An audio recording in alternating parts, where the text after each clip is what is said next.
Welcome back in. The 9 o'clock hour is underway right here on 97.5, the KSL Sports Zone. David James Nickeldorf III is off today. He'll be back tomorrow. DJ and PK will be back in all of its glory as we roll on in the sports world. The Olympics taking center stage starting today and tomorrow. As I've been saying, you can catch all the action on Channel 5, KSL TV. And hockey is going to be obviously a marquee sport at the Olympics over there in Italy. Sam Farnsworth and others are there covering it for us. Excited to see what Clayton Keller can do playing on an international stage at the highest level, doing well. The captain, as they call him, for the Utah Mammoth. They roll into the break. As far as that goes, what they've been able to do has been pretty good here of late, so we're excited for them to see what they can do. And Cole Bagley is there. You went on, Cole is our KSL Sports Insider. You were on the last road trip, right, Cole? Yes, sir. Yeah, that was pretty good until that one game when they scored like 15 goals in 14 seconds. That was pretty wild, but that had been entertaining, though. Yeah, it was a great road trip. That was one of their kind of short gauntlet Eastern road trips where, kind of the saying is in the NHL, if you can go on the road and win 50% of those games, that's a success. Obviously, you're going to aim to win as many as possible, but, to go on the road against four really good teams, to pick up a division 4-point swing game against Nashville, to push Tampa to their limits, to steal 2 points from Florida, and then of course, it would have been nice to pick up an additional 2 against Carolina, and they were certainly on track for that as they led by 2 goals with, 2 minutes left. But, just kind of a fluke ending, but it was still great. And, those are some fun hockey towns that I would highly recommend any fans try to make their way out to if they ever have a chance. Cole Bagley is our KSL Sports Insider. You can read all of his stuff at kslsports.com and everything that they post there. And all Utah Mammoth interviews are brought to you by Hercules First Federal Credit Union, growing stronger together. And, we just played updates that we do. Growing stronger together is the tagline for Hercules First Federal Credit Union. And Coach Bear, Andre Tournier, was talking about the versatility of the team. Now that they've had some youngsters begin to come of age and they've added some veterans, speak to the versatility that this team has and Tourney has at his disposal. Yeah, I think that's one of the number one reasons to their success this year. They're currently sitting at the top wild card spot going into the break, which I think was more or less the goal when the season started, and certainly as they came back from the short holiday break into this about 15-game stretch before the Olympics, was not just to compete for a wild card spot, but to be in one as the break, and they were able to do that. And they picked up a lot of wins. I think they won in their last 10. They were 7-3, and I think of the 15 games that they played over the last about 5 weeks, they won 11 or 12 of those. So. There's a ton of versatility on this team. I think that's kind of how they looked to improve this roster, over the last 2 off seasons, was to be able to add, guys like Kevin Stenlund and, Brandon Tanev and Nate Schmidt, guys that really, just round out the bottom of that roster that, they can be relied on when guys like Logan Cooley and Alexander Kerfoot go down. That to me is one of the most impressive things about this team is since Logan Cooley went down, they won about 70% of their games. I think a lot of people kind of started to write off the season when they saw Cooley go down, and it's understandable, right? He's arguably their best overall player. He's one of the brightest young players in the National Hockey League, and so he's missed almost the last, I think, 28 games. For them to continue to win and honestly to play some of their best hockey of the entire season after he went down, and then obviously they've been without Alexander Kerfoot, it speaks volumes. Bear talked about certain guys like Brandon Tanev and Jack McBain, and they're in hockey there's going to be players that their impact does not necessarily show up on the score sheet. And Brandon Tanev, I think, is a perfect example of that. They call him Turbo because he is he's like the Energizer Bunny. He's always skating out there going 100 miles an hour.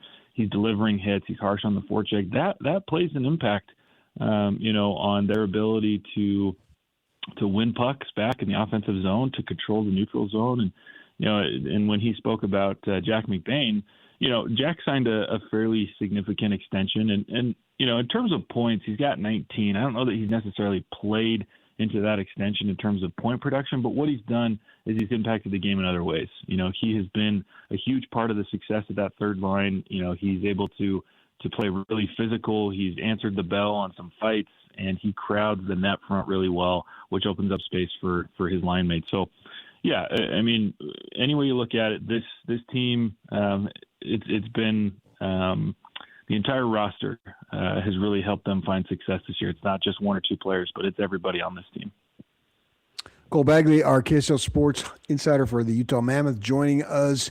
You spoke of Cooley. Can I assume after the break he's back, which is 3 more weeks?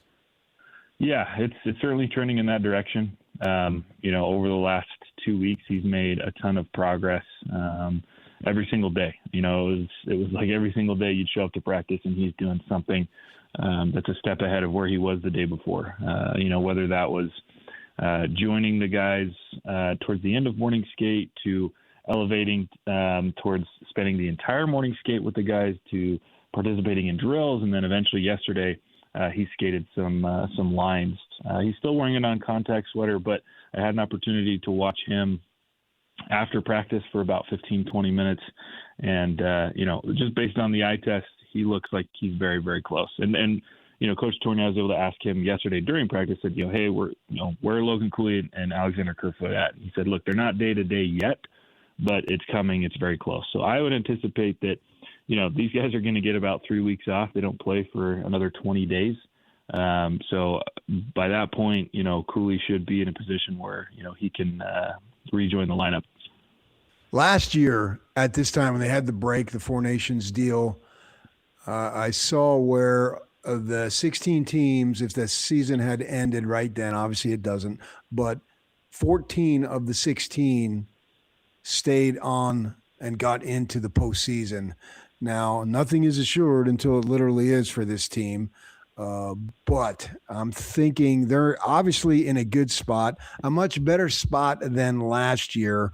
What do you think? And obviously win the games is the number one thing, but what do you think beyond that in terms of what they need to do to win the games that they need to do as they close out the stretch run to secure that playoff bid? Yeah, it's to keep the same mentality. And that's what, the guys that we talked to last night, Dylan Gunther and Karel Vejmelka, that was the message.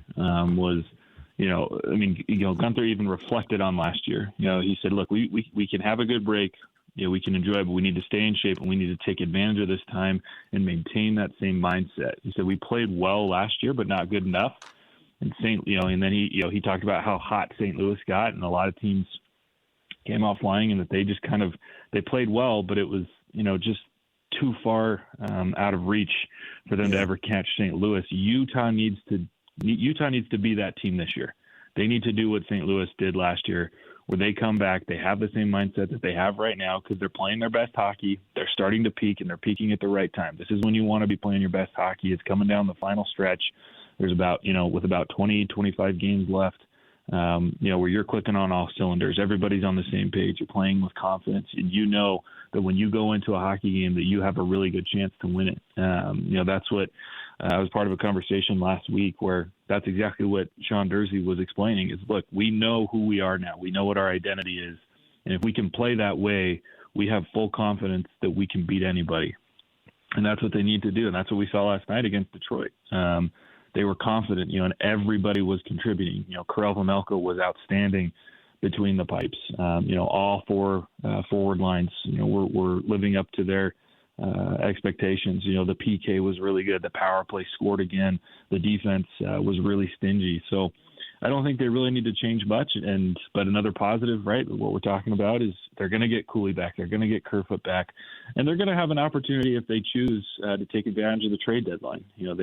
They've got some assets. They've got the ability to go and get somebody if they feel that they can get a good deal and that player will raise their level of play. So, Utah is in as good of a position as I think they could be, given the fact that they're in the toughest division in the National Hockey League that has arguably the 3 best teams. So to be in the top wild card spot, to have a favorable schedule, to be getting guys back and be playing the hockey that they are. There is no reason that this team should not make the playoffs. Relative to expectations, maybe a breakout season for Schmaltz. Can you say that?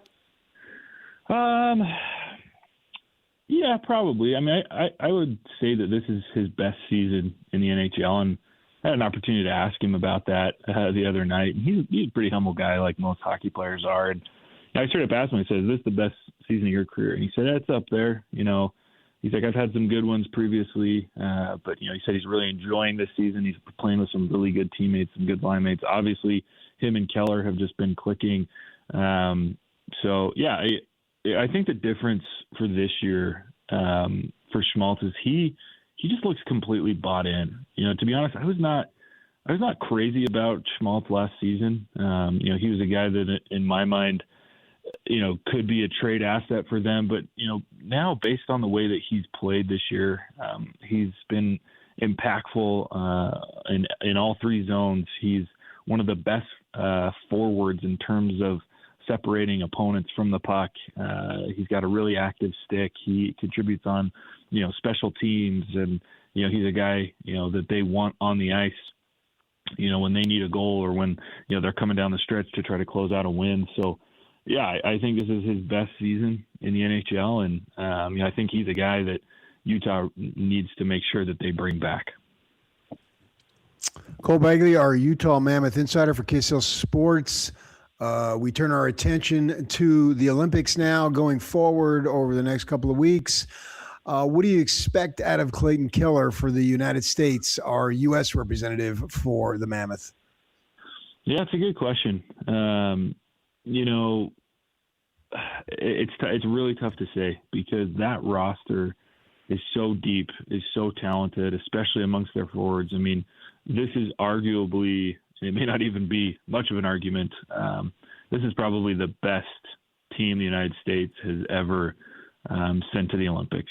Just top to bottom, forwards, defensemen, goaltenders. This is a team that a lot of people are favoring to win gold, and Canada's right there. I mean, it's neck and neck. It could go either way.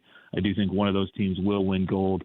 As for Keller, I could see it where he's probably one of the last guys that made the roster.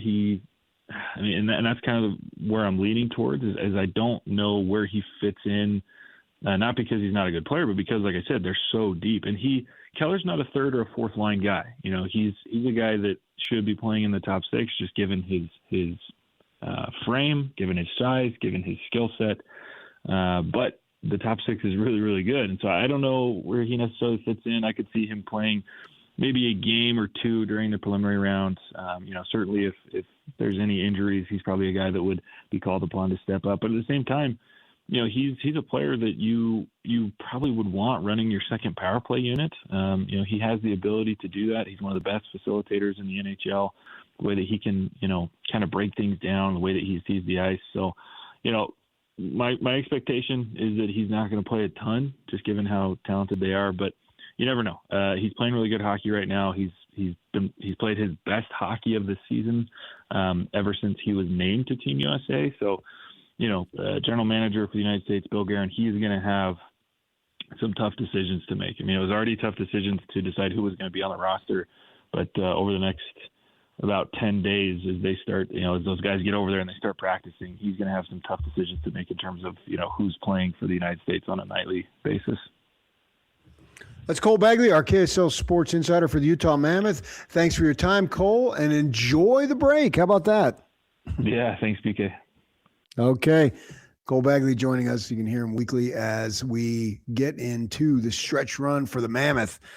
That would be cool if they make the postseason for the first time in Utah, only the second season, obviously. And what also would be cool, I talked about this yesterday, is having in the spring the Jazz and the Mammoth in the playoffs at the same time. That would be a lot of fun, wouldn't it? And I think the community would enjoy that. I don't think there's any question about that.